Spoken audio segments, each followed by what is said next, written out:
Hai viewers, kembali lagi bersama kami ngobrol santai di Obral, obrolan anak sipil. Saya Samuel Peter yang biasa dipanggil Peda, dan ada Saya, Yonatan, biasa dipanggil Yongyo.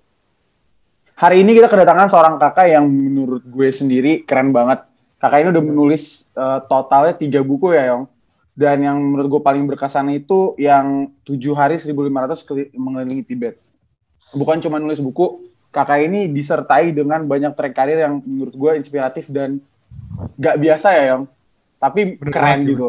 Ya. Keren, men. Boleh Keren banget. dijelasin dikit, Yong? Boleh dijelasin dikit kali ya? Jadi, viewers, profil tentang Kak Feby, beliau pernah S1 dulu di Teknik Sipil Unpar Angkatan 96, lalu beliau mengambil program S2, Master in Arts of Finance and Accounting di Rotterdam, dan mengambil S2 lagi jurusan Ilmu Komunikasi di Universitas Pelita Harapan. Dan sedikit riwayat yang pernah Kak Feby ini lalui. Beliau pernah jadi jurnalis dan penulis di koran dan majalah Tempo, serta ABC Radio di Australia. Keren sih. Keren banget sih, Pak. Keren. Oke, tanpa berlama-lama lagi, langsung aja ya. Oke, siap. Selamat datang dan selamat siang, Kak Feby. Halo. Selamat siang, Samuel, Yonatan. Panggilannya Yoyo ya? Yong. Samuel, Sam. Iya, Sam. Oke. Terima kasih sudah mengundang saya di sini ya. Sama-sama. Terima kasih. Kehormatan buat kita bisa undang Kak. Luar biasa. Berarti kalian berdua mahasiswa sipil dong ya? Iya, Kak. Iya. Masih semester dua-duanya sipil. 5. Waduh, itu lagi menderitanya tuh. Iya, betul. Lagi hapus-hapusnya tuh. Benar-benar. Gak apa-apa, ikutin aja. Nah, ngomong-ngomong soal S1 sih, boleh nggak? Kan kakak tuh udah menjalankan ya kasarnya 4 tahun lah untuk lulus dan mendapatkan jurusan 5 tahun. Oh iya, dulu lebih susah ya Kak katanya ya. 166 SKS. Makanya 5 tahun untuk menjadi sarjana teknik, tapi apa yang membuat kakak untuk mengambil S2 di Belanda malah jurusan finance, Kak? Kayak kenapa tiba-tiba bisa berubah haluan begitu, Kak? Mantap banget sih kayaknya itu. Iya. Oke. Jawab. Iya, Kak. Oh, iya jawab. Kirain cuma nanya, habis itu saya pergi. Oke. Jadi gini ya, Dek ya. Ada 2 hal yang harus kalian pahami ya sebagai anak muda. Ya buat yang tua-tua juga lah kalau mau sekedar insight begitu. Ada 2 hal yang saya jadikan pegangan dalam hidup nih. Umur saya sekarang hampir 48 tahun. Ya, walaupun muka saya kayak ini 17 ya. 17 iya, sebelum Masehi. Jadi begini. Pertama, kita itu kan sering sekali gini, kita tahu begitu banyak hal tentang orang lain ya. Kita tahu begitu banyak hal tentang pacar kita, dosen kita, pelajaran kita, kuliah kita, kecengan kita, tentang artis Korea yang kita suka. Pokoknya kita tahu anything tentang orang lain. Tapi kita sering lupa untuk tahu tentang satu orang, yaitu diri kita sendiri. Ya, selama pengalaman saya jadi dosen, jadi wartawan, saya tinggal di Papua, apa segala macam, atau di luar negeri saya pernah bekerja, pasti itu. Jadi semua orang sibuk mencari hal semuanya kecuali dia sendiri. Diri sendiri. Gitu ya. Itu kita selalu lupa. Misalnya adik berdua, saya nggak tahu apakah kalian masuk ke sipil karena itu kalian suka atau kalian sedang menjalani hidup yang sedang diterapkan oleh orang lain, mungkin orang tua atau siapa terhadap hidup kalian. Seringnya kan seperti itu. Pada umur tertentu kan kita menjalani hidup yang di set up oleh orang lain, itu orang tua. Ya iyalah kalau kita waktu kecil kita tidak punya wisdom enough untuk mengambil keputusan mana yang terbaik kan. Maka kita menjalani hidup yang udah di-set oleh orang lain gitu. Tapi mestinya ketika kita udah pada umur tertentu nih ya, Samuel maupun Yoyong ya, kita itu harus udah mulai pada tahap mencari keinginan diri sendiri. Nah, saya maju mundur menceritakan pertanyaan tadi ya. Nah, saya baru menemukan apa talent yang ditanamkan oleh Tuhan dalam diri saya itu ketika saya umur 40 tahun. Terus kok lama amat? Oh, it's okay. Ada orang sampai dia mati, dia nggak tahu apa yang dia mau. Ya, jadi dia sibuk mencari jati dirinya. Kok coba ini ternyata gue nggak suka. Gue kerja jadi engineer ternyata gue nggak suka. Jadi bintang film ternyata gue nggak suka. Saya menemukan apa yang saya suka ketika saya umur 40 tahun. Nah, ketika saya masuk teknik sipil, saya nggak tahu ini fakultas belajar apa. Ya, saya masuk teknik sipil itu tahun 91. Nah, mungkin kalian belum lahir, tapi harus paham bahwa tahun 91 ke belakang, kayaknya orang tuh kurang lah kalau nggak jadi teknik sipil gitu ya. Jadi kenapa? Karena waktu itu pembangunan sedang gila-gilain di Indonesia kan, semua gedung sedang menancap ke atas. Nah, saya nggak tahu mau jadi apa, kerjanya apa, bodoh amat. Dulu tidak ada Google, sekarang kalian tinggal Google tahu kan. Kalau jadi ini kerjanya di sini, kalau kerja ini kerjanya di Google, ini kerjanya di Facebook. Nah, sekarang dulu nggak tahu. Jadi ya udahlah teknik sipil, kerennya keren juga lah ya kan. Akhirnya saya masuk dan saya lulus ya. Tapi menurut saya IP saya 2,7, which is nggak terlalu membanggakan, tapi cukup lah, cukup hidup, sehat-sehat aja gitu kan. Nah, saya lulus tahun 96, 96 itu udah krisis moneter. Iya benar. Ya, krisis moneter. Ya, artinya banyak insinyur sipil yang terancam nganggur atau udah nganggur atau bakalan nganggur. Kenapa? Karena semua bangunan berhenti, nggak naik lagi, berhenti, stuck, gitu ya.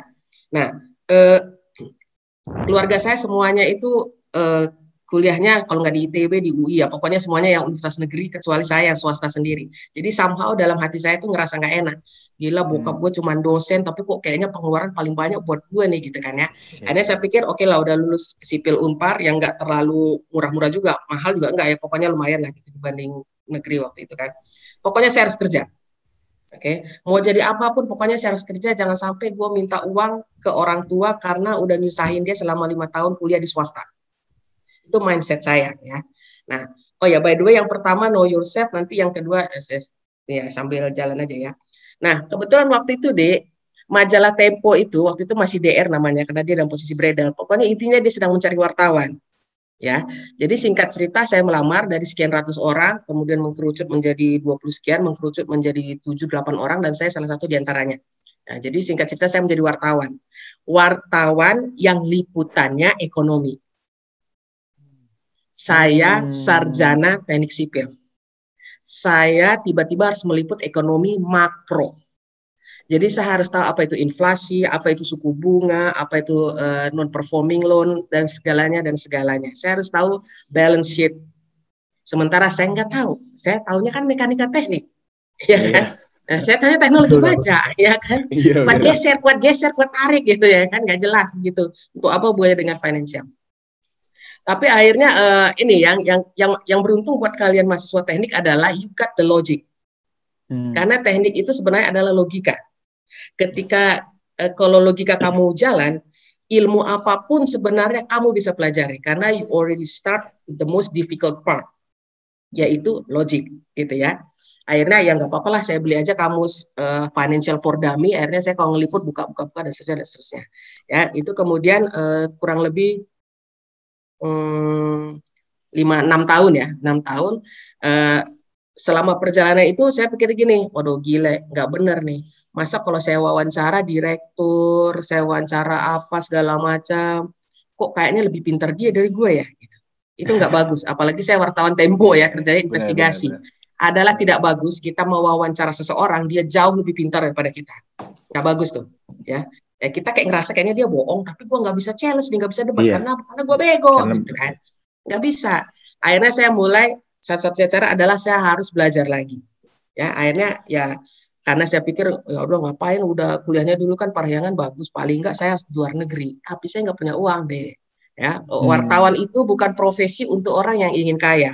Wartawan itu profesi untuk orang yang ingin pintar dan punya networking. Ya, kalau saya kasih tahu gaji saya ke kalian, kan pasti pingsan dan tak kembali lagi siuman gitu. Akhirnya saya mulai mencari beasiswa. Saya cari beasiswa, ya cukup banyak perjuangan, tapi akhirnya saya dapat yang di Belanda itu. Saya dapat beasiswa dari pemerintah Belanda waktu itu. Ya, jadi bukan uang saya sendiri. Saya dapat beasiswa dari pemerintah Belanda. Saya ambil finance and accounting. Sempat ada drama karena kampusnya nggak mau, karena dia bilang kamu ini engineer, nggak bisa gitu ya. Agak beda dengan dalam negeri mungkin asal lu bisa bayar lu lolos. Ini kalau di sana agak ketat karena dia bilang nggak bisa. Akhirnya ya sudah, saya masuklah di Finance and Accounting di Rotterdam. Ya. Saya pilih yang menurut saya waktu itu cukup bagus karena itu kampusnya Bung Hatta itu dulu tuh Hogeschool itu. Ya, dulu pentolan situ juga. Ya walaupun saya nggak sepintar beliau tapi paling nggak sekampus lah ya. Kira-kira begitu sehingga kemudian saya ngambil Finance and Accounting. Jadi itu bukan by choice deh. Jadi itu mengikuti seiring perjalanan waktu. Ya jadi ingat. Dan saya sedang mencari jati diri saya. Saya pikir kayaknya gue memang nggak cocok nih jadi engineer. Kayaknya jadi wartawan ini tabiatnya cocok. Karena wartawan itu orang yang jiwanya free kan. Jadi dia pemikirannya itu harus luas gitu wartawan kan. Dia nggak judgement dan segala macam. Nah kalau ada lihat muka gue aja kan kayaknya memang paling cocok jadi wartawan ya deh ya. Emang kayaknya karakter kita kan harus bekerja sesuai karakter. Kayaknya karakter saya emang pas dengan wartawan. Saya pikir saat itu, gitu ya. Jadi ingat itu mencari jati diri itu. Gitu. Oke. Itu prinsip pertama ya. Jadi know yourself. Prinsip kedua singkat aja. Dalam hidup saya itu gini, adalah kebodohan kalau kamu menganut paham biarkan hidup mengalir seperti air. Lah ya kalau lu ngalirnya ke lautan, kalau lu ngalirnya ke got gimana? Gitu ya. Benar. Ya, bego banget ya. Jadi kamu bisa punya 10 rumah, 100 mobil, kamu bisa punya istri 10 kali 20 suami apa segala macam, tapi kamu cuma punya satu hidup aja. Nggak bisa nambah, nggak bisa kurang. Cuman satu. Kamu bisa punya 10 gelar, hidupmu cuma satu. Ya, jadi saya benar-benar men-taking care hidup saya itu sedemikian rupa. Ya, hari pertama saya kerja, saya udah langsung men-set up otak saya, umur 40 saya harus sudah pensiun muda. Karena saya nggak mau saya mati masih harus mikirin absen, mikirin minta izin nggak bisa masuk Bu hari ini nggak enak pengpotan. Nah, saya nggak mau. Kan menurut saya hidup bukan seperti itu mestinya. Gitu. Oke, itu dulu deh. Luar biasa ya Yong. Menarik banget ya. Kayaknya gila. Dari cerita kakak tadi ada lanjutannya nih kak. Tadi kan S2 di Rotterdam tuh kak. Nah, kalau yang S2 ilmu komunikasi itu gimana ceritanya kak? Oh iya. Pindah jalur lagi kak? Ya itu sebenarnya terakhir ya. Jadi orang biasanya kan bekerja sesuai dengan sekolahnya. Saya balik. Saya sekolah sesuai dengan pekerjaan saya. Iya. Jadi ya dek ya, saya itu tipe orang yang nggak mau ngikutin sesuatu yang normatif. Jadi gini kak, orang tuh normalnya, saya nggak mau tahu orang melakukan seperti itu. Saya mau melakukannya berbeda. Kalau menurut saya itu yang benar, gitu ya. Jadi saya tipe orang yang nggak mau mengikuti arus.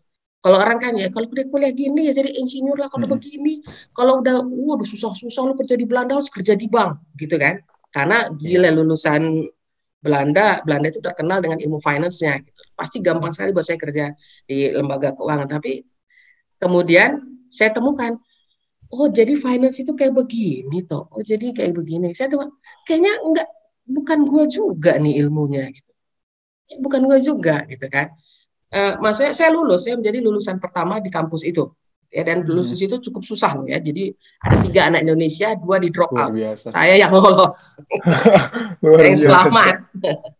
Ya kan, saya lolos. Jadi tapi saya nggak suka juga. Jadi gitu kadang-kadang ya kamu bisa melampaui sesuatu bukan berarti itu kamu loh. Kamu bisa menyelesaikan sebuah tugas, tapi bukan berarti itu jati diri kamu. Itu harus kamu bedakan. Kamu harus bedakan antara kamu bisa melakukannya, karena kamu mungkin smart, tapi it's not you.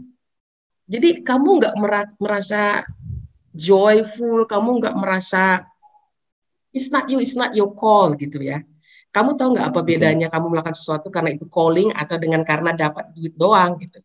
Nah kalau itu calling, kamu nggak peduli ini sudah malam, kamu nggak peduli ini cuma dibayar berapa, you still do it because it's your call. Ketika kamu stop, dia kayak calling aja terus gitu kan, it's your call gitu. Tapi ketika itu semacam rutinitas supaya kamu digaji dan kamu bisa makan dan supaya kamu hidup, gila udah jam berapa nih, gue cuma digaji segini, masa gue kerjanya segini banyak sih, nggak mau lah.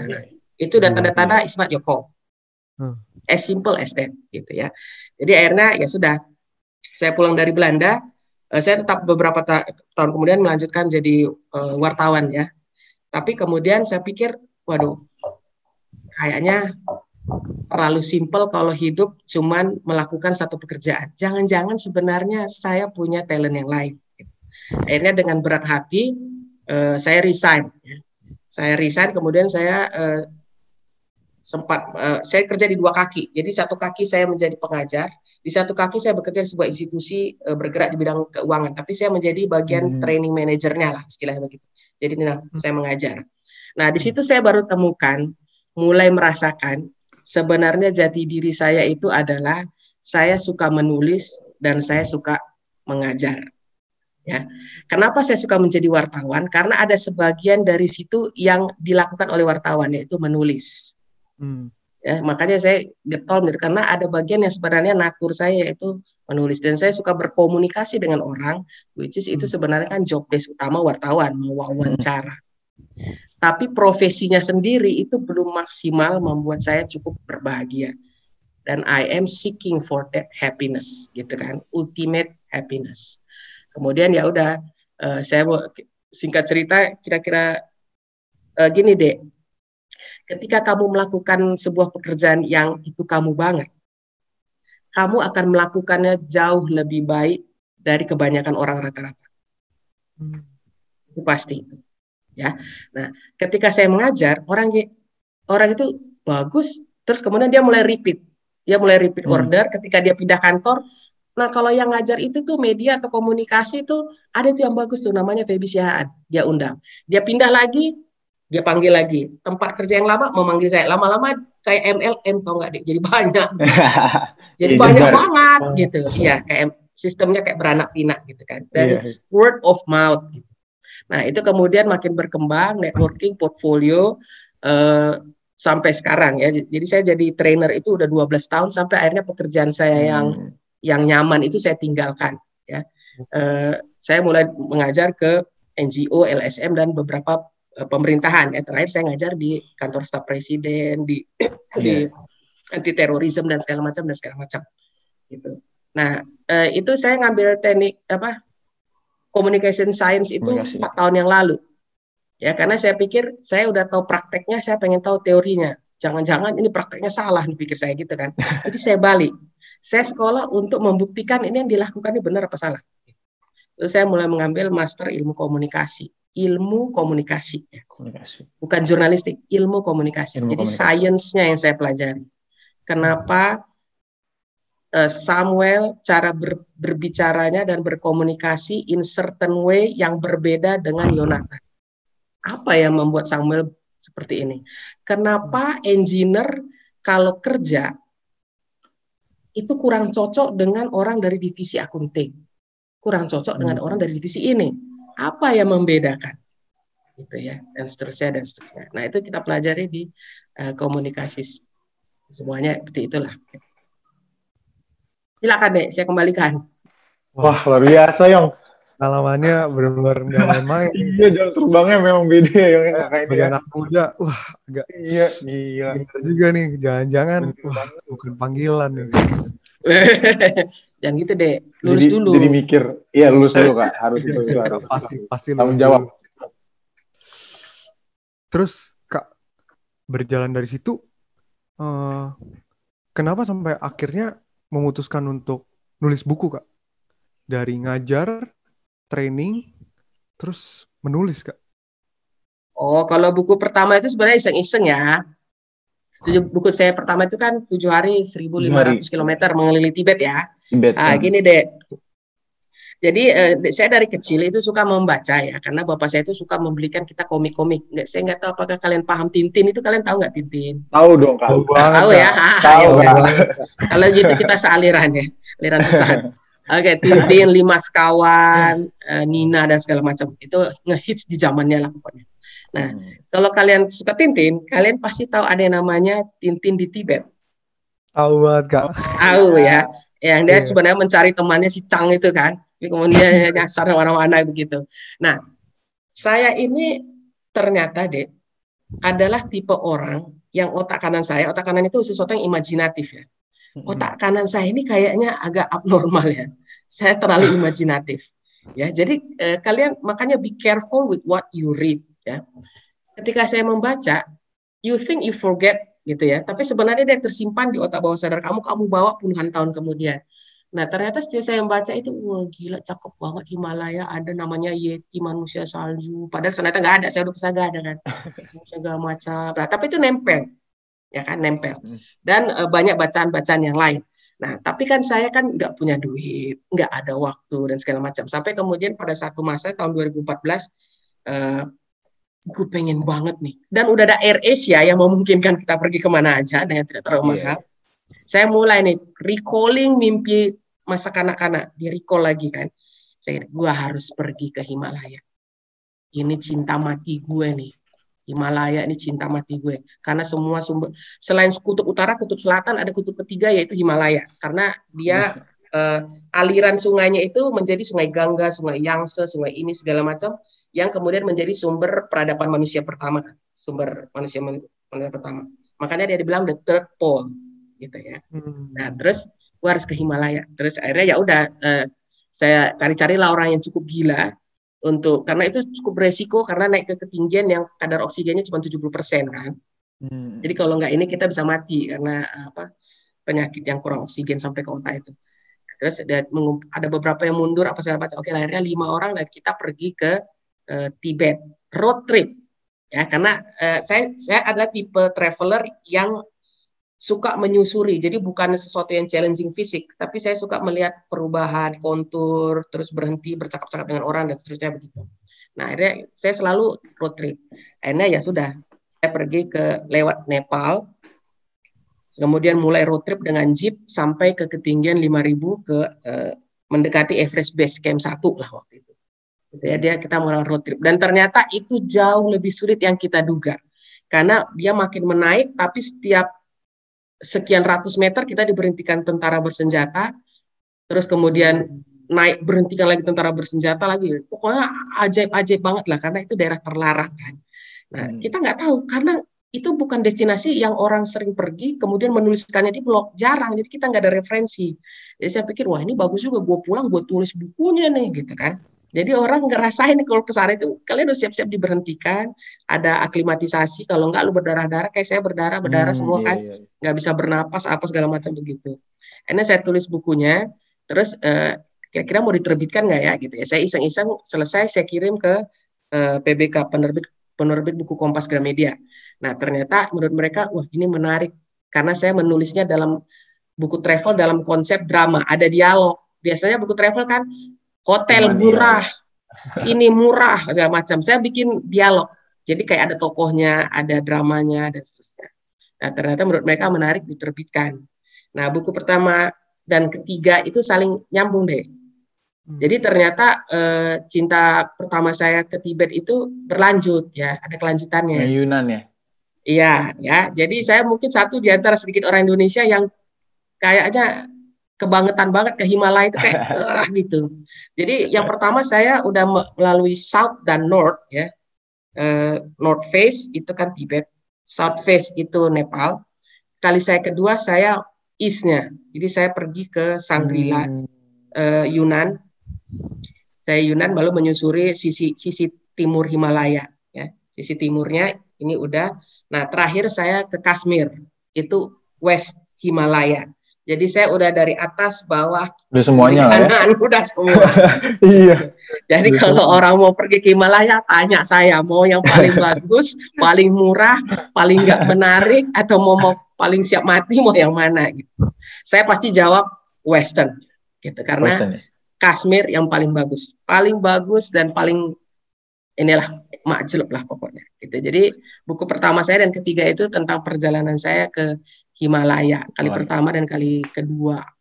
Nah, buku saya yang kedua itu adalah pengalaman saya menjadi wartawan. Nah, itu luar biasa tanggapan orang karena menjadi buku pegangan di banyak institusi pemerintah. Karena itu saya nulisnya I Can Smell Your Blood, 42 kesalahan narasumber ketika menghadapi media, gitu ya. Jadi itu based on true story. Jadi pejabat-pejabat itu merasa gila nih ada bocoran nih dari wartawan. Akhirnya dia beli dan kemudian dijadikan banyak pegangan di beberapa instansi yang pokoknya yang suka ngundang-undang itulah. Nah, buku saya yang keempat yang sedang saya tulis tapi nggak kelar-kelar sebenarnya adalah lanjutan dari buku saya yang kedua. Nah, judulnya The Death of Body Language, tapi belum kelar-kelar gara-gara COVID dan kawan-kawan ya. Nah, itu sebenarnya menjelaskan kenapa teknologi makin canggih, Ya sekarang udah hampir 6G, 7G kali ya. Tapi angka perceraian makin tinggi. Komunikasi orang makin rendah kualitasnya. Padahal sebenarnya teknologi makin canggih. Jadi itu namanya paradoks. Komunikasi makin dimudahkan, tapi orang makin nggak akur. Iya benar. Paradoks. Nah itu kemudian saya selidiki dan saya tuangkan dalam buku saya yang keempat. Oh, tapi yang buku keempat udah selesai ditulis, Kak? Belum deh, ini bocoran nih deh. Oh, bocoran nih. Ini eksklusif nih. Ini bocoran nih deh. Kalau film action kalian harus hilang nih besok. Iya. Ini eksklusif loh ini. Harus lenyap kalian. Berbahaya nih, waduh. Bocoran nih. Gitu. Ya. Oke. Tapi penasaran juga sih, Kak, kayak ini foto-fotonya nih, foto-fotonya. Oh, itu foto-foto yang di Himalaya ya? Ya, beberapa. Ada yang di Papua, di segala macam gitu lah. Kayak penasaran juga gitu loh, Kak. Kakak dengan segala kesibukannya, dengan segala keriuhan gitu, kayak pekerjaan, kayak Kakak bilang, sempat di suatu waktu Kakak bisa punya 2 pekerjaan gitu kan. Terus dengan kesibukan juga menyempatkan diri untuk sekolah, terus untuk traveling, terus untuk sampai nulis buku, dan ini di buku keempat, itu kayak rahasianya untuk menyediakan waktu untuk semua itu tuh kayak gimana sih, Kak?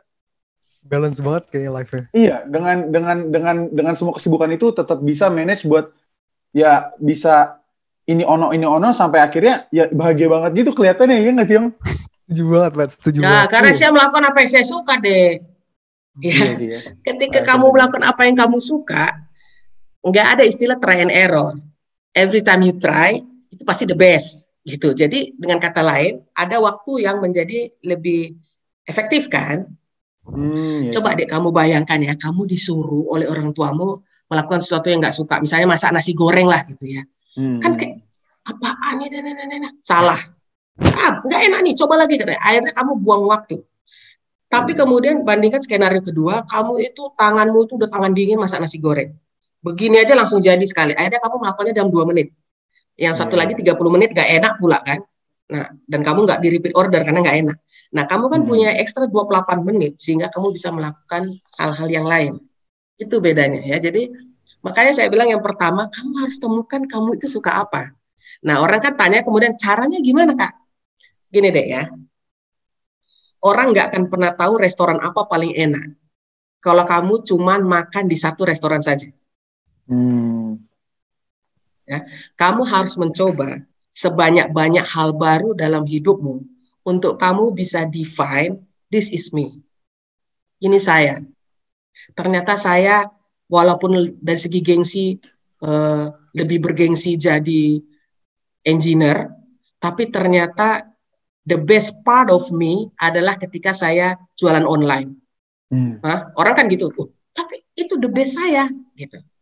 Ya nggak apa-apa. Mungkin kamu tiba-tiba nanti jadi Tokopedia malah memperkerjakan orang. Kalau kamu jadi engineer, gengsi kamu tinggi, tapi kamu bekerja sama orang gitu. Jadi yang terpenting adalah kamu temukan kamu itu the best-nya itu gimana.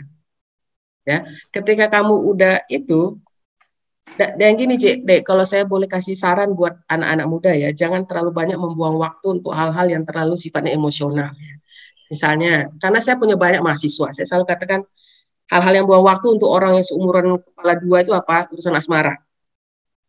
Kalau udah putus udahlah ya, gitu kan. Kalau udah lebih teori komunikasi itu begini Dek, ada sesuatu yang tidak menyenangkan hatimu, let's say putus. Menurut teori komunikasi semestinya kamu sudah bisa melupakan event yang tidak menyenangkan itu dalam 21 hari. Kalau dalam 21 hari kamu melakukan hal-hal yang rutinitas ya, jadi bukan memandangi foto, kalau itu mah bego kan, nggak akan kelar-kelar 21 tahun kali. Nah, tapi kamu mendorong dirimu untuk melakukan mengalihkan kepada yang lain, maka dalam 21 hari mestinya kamu udah move on ke hal yang baru. Nah, tapi kalau kamu masih 30 hari masih menangis hal yang sama, something wrong with you. Bukan something wrong with her lagi, something wrong with you gitu. Ya, hal-hal yang kayak begitu tuh kamu coba eliminate. Terus ya bengong-bengong yang nggak jelas gitu. Lebih bagus menemukan hal yang. Nah, gini. Saya kasih contoh ya, betapa hidup itu sangat menyenangkan ketika kamu sudah tahu jati dirimu, jadi kamu jalan di jalan yang benar. Saya nggak tahu bahwa saya pencinta hewan sampai saya berumur 45 tahun. Gila. Tapi saya selalu better late than I never know. Iya, betul. Ya, saya baru tahu bahwa saya pencinta luar biasa anjing ketika saya tidak sengaja teman saya meletakkan seekor papi di tangan saya dan kami jatuh cinta pada pandangan pertama. Sejak itu sampai sekarang saya selalu membantu kalau ada shelter, menyelamatkan anjing ketika dia dipersekusi dan seterusnya. Sampai kemudian ada seorang teman dari marinir bilang, mau nggak lu jadi dirikan satu institusi nanti di bawah inilah, sehingga lu ketika memperjuangkan nasib kuku itu punya legitimasi yang kuat. Nggak tahu, kata saya gitu kan. Tapi intinya begini deh, kamu harus temukan tuh diamond dalam dirimu yang nggak akan bisa kamu temukan ketika kamu mengerjakan hal yang sama terus gitu. Apalagi kamu kalau laki-laki ya, dan juga perempuan lah ya, sama aja lah semua ya kan. Pergilah kalian itu kemana kayak, ya, janganlah kalau travel cuman ke tempat-tempat yang mainstream, pergilah kemana gitu kan. Iya kan, selama sehat segala macam. Kenapa saya pengen pensiun di usia 40? Karena rata-rata orang kan, Dek, nanti pensiun usia 55. Iya, tabungan udah banyak. Iya, tabungan lu banyak, tapi kolesterol lu udah tinggi, asam urat lu tinggi, rematik lagi. Jadi lu paling banter jalan-jalan ke Bali, ke Hong Kong, kemana? Lu cuman pelesir-pelesir ke mall doang. Akhirnya duit tabunganmu kerja 30 tahun, masuk buat rumah sakit lah, buat apa ya? Gitu. Kalau saya maunya, saya udah banting tulang, itu saya pakai untuk pergi-pergi ke itu gitu. Kemudian bisa menjadi buku dan bisa membagikan kebahagiaan buat orang gitu ya. Jadi hidup kamu tuh fruitful gitu. Hidup kamu tuh ada buahnya gitu, nggak kayak kering-kering aja gitu loh. Gitu deh. Udah berbusa lah ya menurut gue ini ngomong ya kan. Kak, lanjut ngomong soal Angkat lah yuk. Ngomong soal traveling, dulu waktu kakak sekolah itu ikut Mahitala Unpar atau komunitas? Agak ada deh, nggak ada. Oh iya, sama sekali nggak ada. Saya waktu kuliah nggak ada ikut organisasi, bukan mading tahu kan, majalah dinding. Ya, pokoknya nggak ada lah, kuliah gue cuma ngurusin Mektek 1 sampai Mektek 5. Mekanika sampai 100 dan seterusnya itu aja udah susah banget hidup gua kayaknya. Udah susah kali hidupku tuh.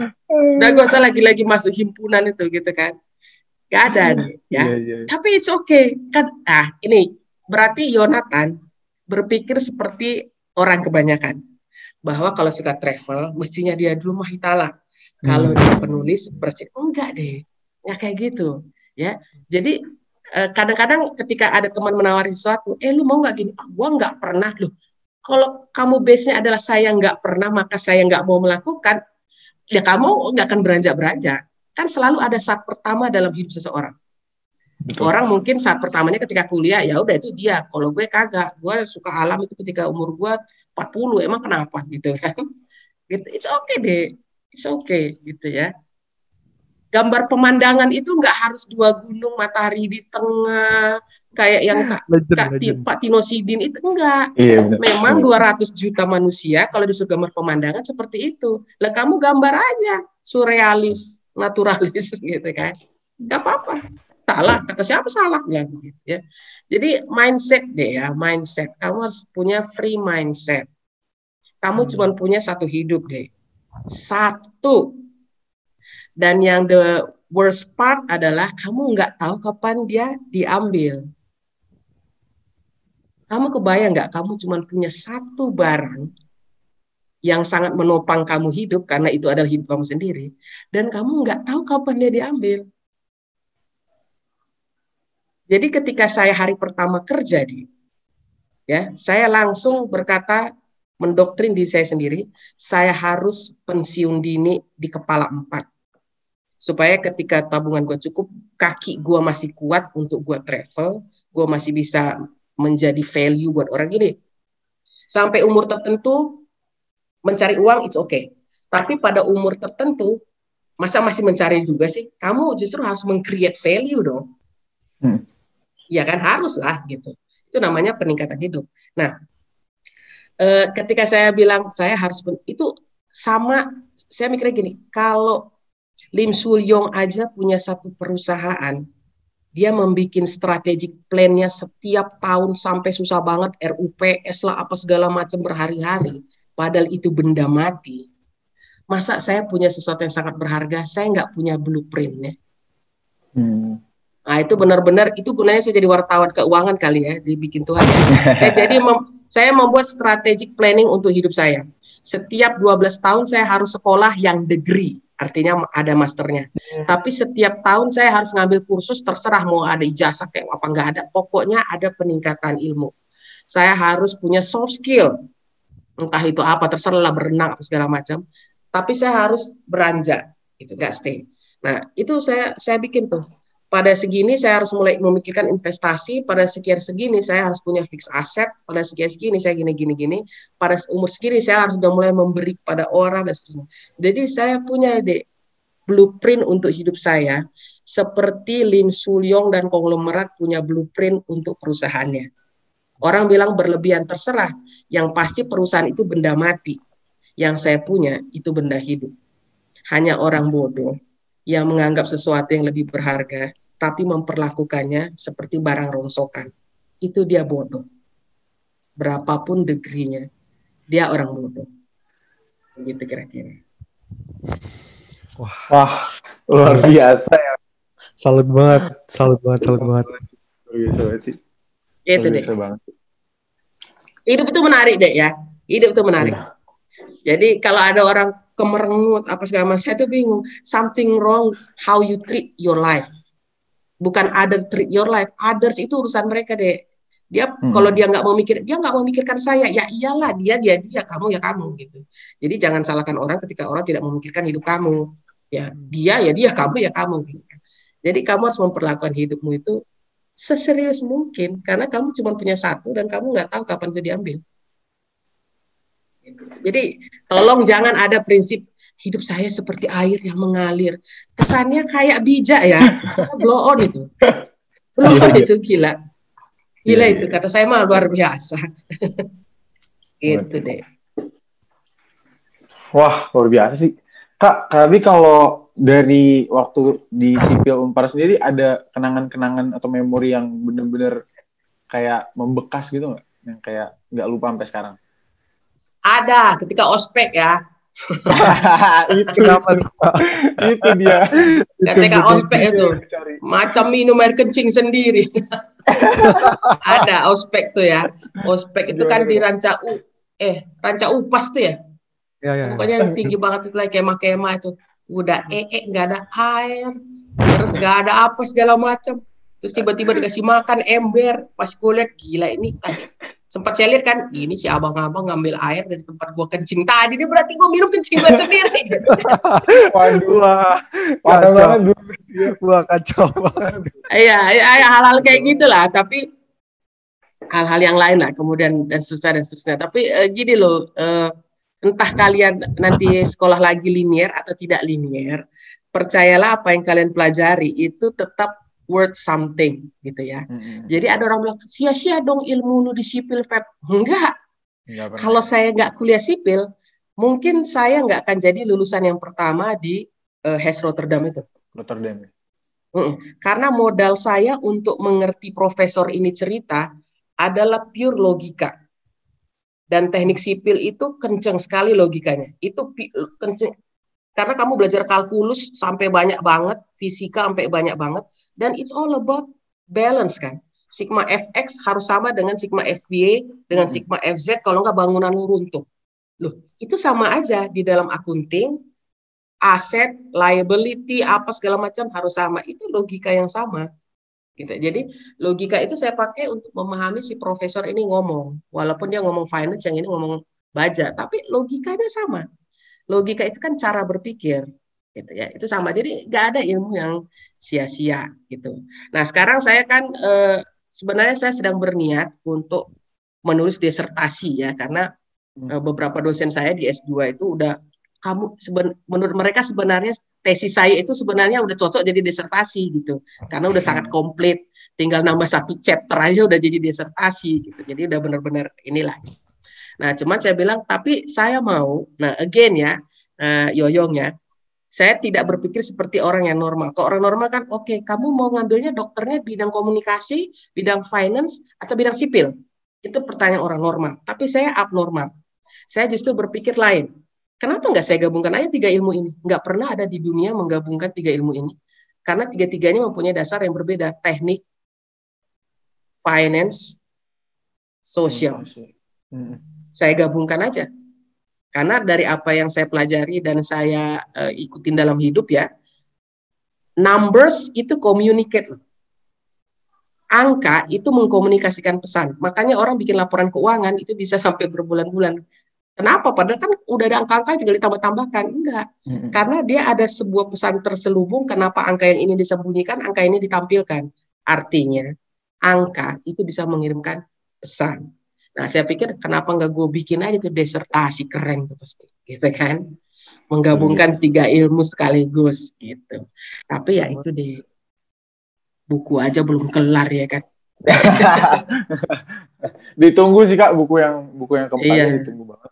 Tapi think kreatif lah, tetap think kreatif. Jadi ketika kamu menikmati hidup, kamu menyukai sesuatu yang hijau, sesuatu yang biru, sesuatu yang coklat, kamu menyukai manusia, itu kamu akan melihat hidup tuh berbeda. Gitu. Luar biasa.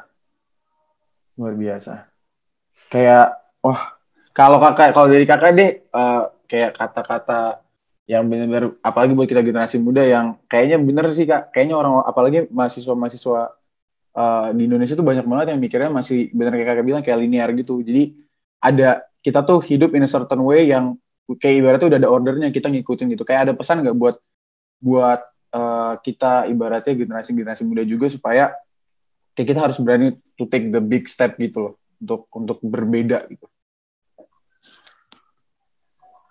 Apa tuh? Iya, pesan-pesan kakak ada. Wejangan yang gitu, itu. wejangan. Nggak ada wejangan lah. Kalau saya cuma yang 2 itu aja. Kamu harus temukan diri kamu sebelum kamu berusaha menemukan orang lain.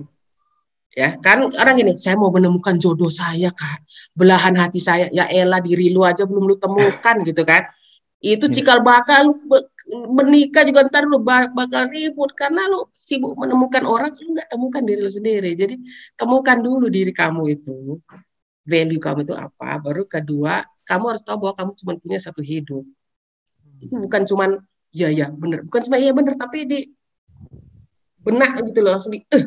Iya, gue cuma punya 1 hidup, aku akan memperlakukan dia seperti orang memperlakukan perusahaannya gitu kan, bikin planning gitu. Blueprint ya gitu Kak? deh. Asal yang 2 itu kamu inilah pasti akan kaget lah ya. Pokoknya 30 menit 40 menit terlalu singkat buat saya bercerita, tapi saya ketika seringkali saya menemukan remahan ketika bebersih lemari segala macam, saya temukan tulisan-tulisan saya yang berisi keinginan saya 12 tahun yang lalu, 13 tahun yang lalu, pokoknya bagian dari remah-remah blueprint itu yang terjadi sekarang.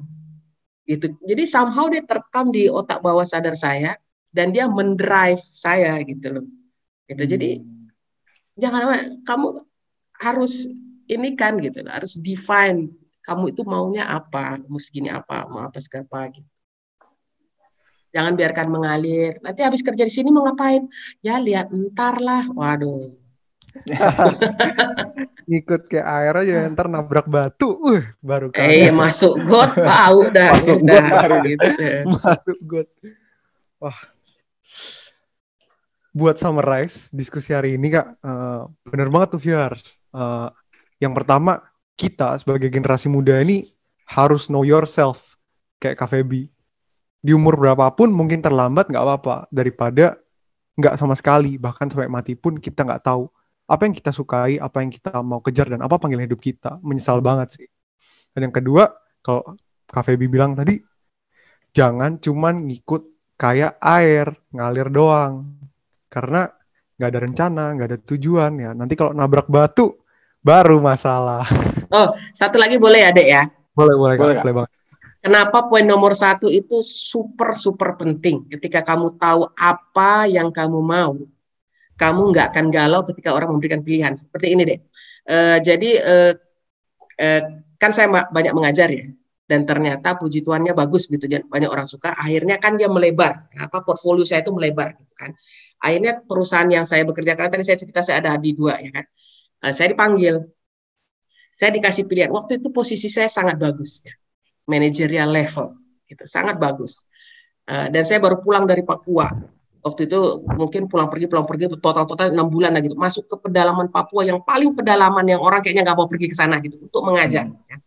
Lalu dipanggil, terus dibilang, Feb, karena kita udah kenal lama, saya udah bekerja di situ memang udah 12 tahun, gini aja deh, nggak mungkin lah kayak begini ya, lu kalau ngajar pergi bisa berbulan-bulan apa segala macam, gini aja deh, kita kasih pilihan, lu bisa tetap stay di sini tapi lu berhenti mengajar, atau lu keluar, lu bisa melanjutkan mengajar.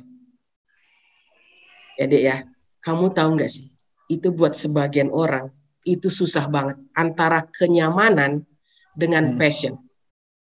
Kenyamanan level yang sangat bagus, perusahaan yang sangat terkenal, dengan passion yang hanya Tuhan yang tahu, yang pasti kamu tahu kamu suka, udah itu aja yang pasti, yang lain tak pasti gitu kan. Nah, saya nggak perlu waktu lama deh untuk mengatakan saya pilih yang kedua. Sampai kapanpun saya nggak akan pernah berhenti mengajar. It's my call. Ada orang, Bu, sampai dia mati, dia nggak tahu callingnya apa. Saya sudah menemukan calling saya. Kalau sekarang saya disuruh melepaskan, saya bodoh sekali. Saya kan lebih bagus saya tinggalkan kenyamanan. Saya nggak perlu waktu lama deh. Nggak perlu 1 kali 24 jam, 2 kali 24 jam, nggak. Saat itu juga saya bilang, saya pilih yang ini. Gitu. Nah, jadi ketika kamu tahu apa yang kamu mau, di dalam hidup ini kan banyak pertigaan ya, percabangan. Kamu harus milih dia, itu, atau ini, dan seterusnya. Tapi ketika kamu tahu apa yang kamu mau, kamu nggak akan galau lagi. Dan ngeliat ke belakang, aduh coba, kayak gitu, enggak. Ya, kamu firm mengatakan, this is what I want. Karena inilah saya yang sesungguhnya. Ini sebabnya saya ada di muka bumi ini, karena yang ini. Masa saya tinggalkan? Ya, itu pentingnya find yourself gitu deh. Oke, udah cukup dari saya tuh, udah habis. Luar biasa, Pak. Luar biasa banget. Luar biasa banget. Ya teman-teman, udah viewer semua, kita udah mendengar wejangan dan inspirasi, kayak semua yang diomongin Cafe Beat itu dari tadi bener-bener kayak motivasi, inspirasi, membuka pikiran lu juga nggak sih, Yong? Kayak kita apalagi anak muda, ya bener, you have to find yourself supaya lu bisa make something out of your life gitu loh, karena hidup bener kayak kata Kak Febi, itu cuma sekali. Jangan asal-asalan, jangan cuma let it flow aja. Menurut saya itu beneran ujangan yang luar biasa banget, Kak. Kita sangat berterima kasih atas kesediaan Kakak untuk hadir di sini, untuk cerita-cerita, untuk cerita pengalaman, ngasih pelajaran juga kita. Kita mengucapkan terima kasih banyak. Sayang banget waktunya udah mencapai habis. Iya, sudah habis. Jadi kita ucapin terima kasih banyak sekali lagi. Makasih. Terus mohon maaf juga, Kak, kalau ada bahasa-bahasa atau kata-kata yang kurang berkenan di Kakak. Iya, benar banget, Kak. Maaf. Ya. Terakhir, oke deh. Viewers, silakan, Yong. Jangan lupa untuk like, komen, dan subscribe di channel IATS Unpar dan HMPS Unpar. Hanya di acara Obrol. Sampai jumpa. Makasih, Kak. Yuk. Kak.